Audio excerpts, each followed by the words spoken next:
Hello नमस्कार। तो कैसे हैं आप सभी। मैं आशा करता हूं आप सभी अच्छे होंगे। मैं आपका दोस्त फिर से हाजिर हूं क्रैंक की एक और वारदात के साथ। दोस्तों आज की कहानी एक टीवी एक्सप्रेस की है जिनकी हत्या एक ड्राइवर ने कर दी। तो चलिए आज की इस कहानी को शुरू करते हैं।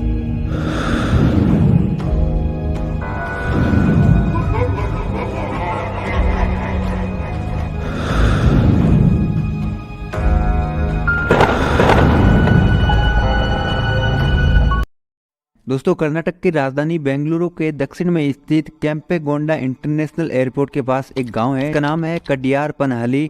31 जुलाई 2019 की बात है। इस गांव के कुछ लोग सुबह सुबह जब जंगल की ओर जा रहे थे तो रास्ते में उन्होंने एक युवती की लाश पड़ी देखी। उन लोगों ने इस बात की जानकारी गांव के सरपंच को दी। सरपंच ने बिना विलंब किए इस मामले की सूचना बेंगलुरु पुलिस कंट्रोल रूम को दे दी। सरपंच और कंट्रोल रूम से खबर पाते ही बेंगलुरु सिटी पुलिस हरकत में आ गई। थाना प्रभारी ने ड्यूटी पर तैनात अफसर को इस मामले की डायरी बनाने को कहा और पुलिस टीम के साथ घटना स्थल की ओर रवाना हो गई। 20 मिनट में पुलिस टीम घटना स्थल पर पहुंच गई। उस समय तक घटना की खबर आसपास के गांवों में भी फैल गई थी। देखते देखते घटना स्थल पर काफी भीड़ एकत्र हो गई। घटना स्थल पर पहुंचकर पुलिस टीम ने गांव के सरपंच से मामले की जानकारी ली और उसी के आधार पर जांच शुरू कर दी। सूचना मिलने पर बेंगलुरु के डीसीपी भीमा शंकर भी मौके एवं वारदात पर आ गए। उनके साथ फोरेंसिक टीम भी थी। फोरेंसिक टीम का काम खत्म होने के बाद डीसीपी भीमा शंकर एस गुलेड ने घटनास्थल का बारीकी से निरीक्षण किया। मामले की गंभीरता को देखते हुए उन्होंने जांच टीम को आवश्यक निर्देश दिए। डीसीपी साहब के चले जाने के बाद पुलिस टीम ने घटनास्थल का बारीकी से निरीक्षण किया। मृतका की लाश के पास से पुलिस को आईडी कार्ड या मोबाइल फोन वगैरह कुछ भी नहीं मिला जिससे उसकी पहचान हो पाती। लेकिन स्वस्थ सुंदर युवती के कपड़ों से लग रहा था कि वह किसी संपन्न और संप्राप्त परिवार से थी। मृतक की कलाई में टाइटन की घड़ी भी थी। साथ ही वह ब्रांडेड कपड़े पहनी हुई थी। उसकी गर्दन पर बना टैटू भी इस बात का संकेत था कि उसका संबंध किसी बड़े शहर से था। हत्यारे ने उसकी बड़ी बेरहमी से हत्या की थी। युवती के सीने और पेट पर चाकू से गहरे घाव थे। सिर पर किसी भारी चीज से प्रहार किया गया था। उसका चेहरा इतना विकृत कर दिया गया था ताकि उसे पहचाना ना जा सके। घटनास्थल का निरीक्षण करने के बाद पुलिस ने युवती की लाश को पोस्टमार्टम के लिए बेंगलुरु सिटी अस्पताल में भेज दिया। घटनास्थल की सारी कार्रवाई पूरी करके पुलिस टीम थाने लौट आई और घटना का मुकदमा दर्ज कर लिया। इसके साथ ही पुलिस युवती की पहचान और हत्यारे की खोज में लग गई। पुलिस की प्राथमिकता थी युवती की पहचान करना, क्योंकि बिना पहचान के जांच आगे बढ़ाना मुश्किल था। युवती की पहचान के लिए पुलिस के पास युवती के ब्रांडेड कपड़े और चप्पलों के अलावा कुछ नहीं था। पुलिस ने उसके ब्रांडेड कपड़ों और चप्पलों के बारकोड का सहारा लिया। बारकोड से पुलिस यह जानने की कोशिश कर रही थी कि मार्केट कहाँ है, ये कपड़े कहाँ से लिए गए, किन शहरों से। पुलिस ने जांच शुरू कर दी ऐसे कपड़े कहाँ कहाँ और मिलते हैं। पुलिस की मेहनत रंग लाई। गूगल पर सर्च करने के बाद पुलिस को जानकारी मिली कि ऐसे मार्केट दिल्ली और पश्चिम बंगाल के कोलकाता में अधिक है। यह पता चलते ही पुलिस ने दिल्ली और पश्चिम बंगाल के फेमस दुकानों की लिस्ट तैयार करके उनसे संपर्क साधा। पुलिस ने दुकानों से उन ग्राहकों के पिछले 2 सालों की लिस्ट मांगी जिन्होंने ऑनलाइन या सीधे तौर पर खरीदारी की थी। इसके साथ ही बेंगलुरु सिटी पुलिस ने उस युवती की लाश के फोटो और हुलिया दिल्ली और कोलकाता के सभी पुलिस थानों को भेजकर यह जानने की कोशिश की कहीं किसी पुलिस थाने में किसी युवती की गुमशुदगी तो दर्ज नहीं है, लेकिन इसका कोई नतीजा नहीं निकला। इसके बावजूद पुलिस निराश नहीं हुई। पुलिस उच्च अधिकारियों के आदेश पर जांच के लिए पुलिस की 2 टीमें बनाई। इनमें से एक टीम को दिल्ली भेजा गया तथा दूसरी टीम को कोलकाता। इस कोशिश में पुलिस को कामयाबी मिली। पुलिस को जो जानकारी चाहिए थी वह कोलकाता के थाना न्यू टाउन से मिली। मृत युवती की गुमशुदगी थाना न्यू टाउन में दर्ज थी। पुलिस को पता चला कि जिस युवती की लाश मिली थी वह कोई आम युवती नहीं बल्कि सेलिब्रिटी थी जिसका नाम था पूजा सिंह। वह एंटरटेनमेंट चैनल स्टार प्लस के सीरियल दिया और बाकी हम का एक महत्वपूर्ण हिस्सा थी। उसने कई और सीरियल्स में भी काम किया है। साथ ही वह एक इवेंट मैनेजमेंट कंपनी की फ्रीलांस मॉडल भी थी। पूजा सिंह अपने पति सुदीप दे के साथ कोलकाता न्यू टाउन में रहती थी। पता मिल गया तो बेंगलुरु पुलिस न्यू टाउन स्थित सुदीप दे के घर पहुंच गई। पता चला कि सुदीप दे और पूजा सिंह ने लव मैरिज की थी। सुदीप दे ने बताया कि पूजा 29 जुलाई 2019 को इवेंट मैनेजमेंट कंपनी के बुलावे पर उनके एक प्रोग्राम में हिस्सा लेने बेंगलुरु गई थी। उसे 31 जुलाई की सुबह फ्लाइट लेकर कोलकाता आना था। जब वह नहीं आई तो सुदीप ने उसके मोबाइल पर कॉल की, लेकिन पूजा का फोन बंद था। जहां जहां पूछताछ करना संभव था उन्होंने फोन किया, लेकिन कहीं से भी संतोषजनक जवाब नहीं मिला। आखिर सारा दिन इंतजार करने के बाद उन्होंने थाना न्यू टाउन में पूजा की गुमशुदगी की शिकायत दर्ज करा दी। पुलिस ने भी अपना काम शुरू कर दिया पर पूजा का कोई पता नहीं लगा सका। वह खुद भी नाते रिश्तेदारों और दोस्तों से बात करके पूजा का पता लगाने की कोशिश कर रहे थे। इसी बीच सुदीप के मोबाइल पर एक चौंका देने वाला मैसेज आया। मैसेज पूजा सिंह के फोन से ही किया गया था। मैसेज में लिखा था कि वह हैदराबाद में है और पैसे के लिए परेशान है।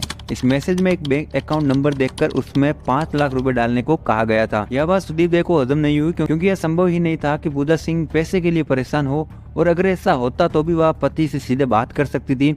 जिस तरह टूटी फूटी अंग्रेजी में मैसेज था वह भी गले से उतरने वाला नहीं था, क्योंकि पूजा की इंग्लिश पर अच्छी पकड़ थी। मतलब साफ था कि पूजा का फोन किसी गलत व्यक्ति के हाथों में पड़ गया है। इससे भी महत्वपूर्ण बात यह थी कि हैदराबाद में पूजा का कोई प्रोग्राम ही नहीं था। सुदीप ने पुलिस हेल्पलाइन से बैंक के अकाउंट नंबर का पता लगाने की रिक्वेस्ट की तो पता चला कि वह अकाउंट नंबर बेंगलुरु के किसी नागेश नाम के व्यक्ति का था और पूरी तरह फ्रॉड था। सुदीप से मिली जानकारी से पुलिस जांच को दिशा मिल गई। सुदीप देव को साथ लेकर पुलिस टीम बेंगलुरु लौट कर आई। मृतका की पहचान के बाद पूजा सिंह की लाश सुदीप को सौंप दी गई। दूसरी ओर पुलिस ने नागेश का बायोडाटा एकत्र करना शुरू किया। पूजा सिंह के फोन की कॉल डिटेल से नागेश का फोन नंबर पता चल गया। कुछ जानकारी उसके बैंक अकाउंट से भी मिली। नागेश के मोबाइल की लोकेशन के सहारे 10 अगस्त 2019 को उसे टैक्सी स्टैंड से गिरफ्तार कर लिया गया।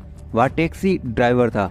उस मामले में उससे पूछताछ डीसीपी भीमाशंकर एस गुलेड ने की थी। शुरू में तो नागेश ने इमोशनल ड्रामा करके डीसीपी साहब को घुमाने की कोशिश की, लेकिन जब पुलिस ने अपने हथकंडे अपनाए तो वह मुंह खोलने को मजबूर हो गया। अंत में उसने अपना अपराध स्वीकार कर लिया। साधारण परिवार का 22 वर्षीय नागेश बेंगलुरु के संजीवनी नगर में रहता था। माता पिता की गरीबी की वजह से उसने बचपन से ही काफी कष्ट उठाए थे। जवान होते ही उसने टैक्सी चलाने का काम शुरू कर दिया। नागेश की शादी भी हो चुकी थी और उसके 2 बच्चे भी थे। घर परिवार को चलाने की पूरी जिम्मेदारी उसी के कंधों पर थी। शुरू में काफी दिनों तक नागेश ने किराए की टैक्सी चलाई। बाद में उसने यार दोस्तों की मदद और बैंक से लोन लेकर खुद की टैक्सी खरीद ली, जिसे उसने ओला कैब में लगा दिया था। लेकिन इससे भी नागेश की ज्यादा कमाई नहीं होती थी। बस जैसे तैसे काम चल रहा था। जिन दिनों उसकी मुलाकात टीवी स्टार पूजा सिंह से हुई उन दिनों वह आर्थिक रूप से काफी परेशान था। दरअसल उसे हर हफ्ते बैंक को किस्त देनी होती थी, लेकिन उसकी टैक्सी के 2 हफ्ते बिना पेमेंट के छूट गए थे। 2 किस्तें भरने के लिए बैंक ने लेटर भी भेजा था। 29 जुलाई 2019 को पूजा सिंह जब इवेंट मैनेजमेंट के प्रोग्राम के लिए बेंगलुरु आई, उसने एयरपोर्ट से नागेश की ओला कैब हायर की। नागेश के बात व्यवहार से पूजा सिंह कुछ इस तरह प्रभावित हुई कि उन्होंने नागेश को अपने पूरे प्रोग्राम में साथ रखने का फैसला किया। होटल में फ्रेश होने के बाद पूजा अपने कार्यक्रम के लिए निकली। रात के लगभग 12 बजे के आसपास वापस लौटी। 31 जुलाई 2019 की सुबह 4:30 बजे पूजा को कोलकाता वापस लौटना था। नागेश को किराया देने के लिए पूजा सिंह ने अपना पर्स खोला और किराए के अलावा उसे अच्छी टिप भी दी। इसलिए उन्होंने नागेश को 3:30 बजे एयरपोर्ट छोड़ने के लिए कहा। इसके लिए नागेश ने पूजा सिंह से 1200 रुपए मांगे, जिससे उन्होंने खुशी खुशी मान लिया। नागेश पूजा सिंह के व्यवहार से खुश था, लेकिन उन्हीं को कौन रोक सकता है।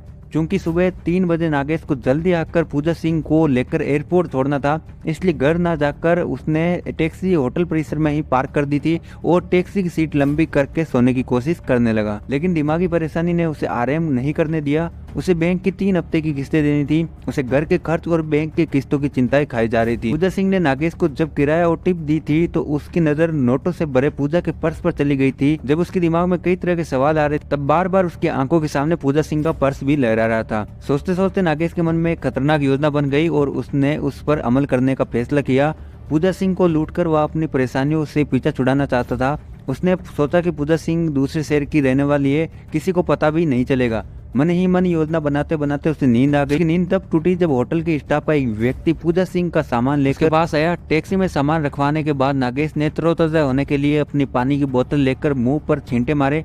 पूजा सिंह आ गई तो उन्हें लेकर वह एयरपोर्ट की तरफ चल दिया। जितनी तेजी से उसकी टैक्सी भाग रही थी उतनी ही तेजी से उसका दिमाग चल रहा था। काम में व्यस्त रहने के कारण पूजा ठीक से सो नहीं पाई थी, जिसकी वजह से कैब में बैठे बैठे उन्हें नींद आ गई। पूजा को नींद में देखकर नागेश के मन में शैतान रौद्र रूप लेने लगा। उसने टैक्सी का रुख सुनसान निर्जन स्थान की तरफ कर दिया। पूजा सिंह की नींद खुली तो कैब के आसपास सन्नाटा देखकर घबरा गई। टैक्सी रुकवा कर वह नागेश से कुछ बात कर पाती। इससे पहले ही नागेश ने जैक रोड से पूजा सिंह के सिर पर वार कर दिया, जिससे वह बेहोश होकर गिर गई। नागेश पूजा सिंह को सारा सामान लेकर फरार हो पाता। इससे पहले ही पूजा सिंह को होश आ गया। वह अपने बचाव के लिए चीखते चिल्लाते हुए कैब से उतरकर रोड की तरफ भागने लगी, लेकिन वह अपने मौत से नहीं भाग पाई। नागेश ने उन्हें पकड़ लिया और अपनी सुरक्षा के लिए रखे चाकू से पूजा सिंह को गोद कर मौत की नींद सुला दिया। बाद में वह पूजा सिंह के शव को वही छोड़कर फरार हो गया। पूजा सिंह को लूटकर वह निश्चित हो गए, लेकिन उसे तब झटका लगा जब आशा के रूप में अनुरूप पूजा सिंह के पर्स से उसे कुछ भी हाथ नहीं लगा। जिस समस्या के लिए उसने इतना बड़ा अपराध किया था वह पूरी नहीं हो सकी। वह कैसे या क्या करे यह बात उसकी समझ में नहीं आ रही थी। तभी पूजा सिंह का मोबाइल उसके लिए रोशनी की किरण बना। उसने पूजा सिंह के मोबाइल से उनके पति सुदीप देव को अपना अकाउंट नंबर देकर 5 लाख रुपए डालने का मैसेज भेज दिया। बस यही उसके गले की फांस बन गया। नागेश से पूछताछ के बाद उसे महानगर मेट्रोपॉलिटन मजिस्ट्रेट के सामने पेश किया गया, जहाँ से उसे हिरासत में ले लिया गया। दोस्तों, आज का समय काफी खराब चल रहा है। ऐसे किसी भी अनजान व्यक्ति पे भरोसा ना करें, क्योंकि आज का समय बहुत ज्यादा खराब है। लोग पैसे के लिए अपनों को नहीं छोड़ते। तो आप और हम तो है ही क्या। ऐसे ही कहानियों के लिए हमारे चैनल को सब्सक्राइब करें और मैं मिलूंगा आपको ऐसी और न्यू कहानी के साथ। तब तक के लिए जय हिंद, वंदे मातरम।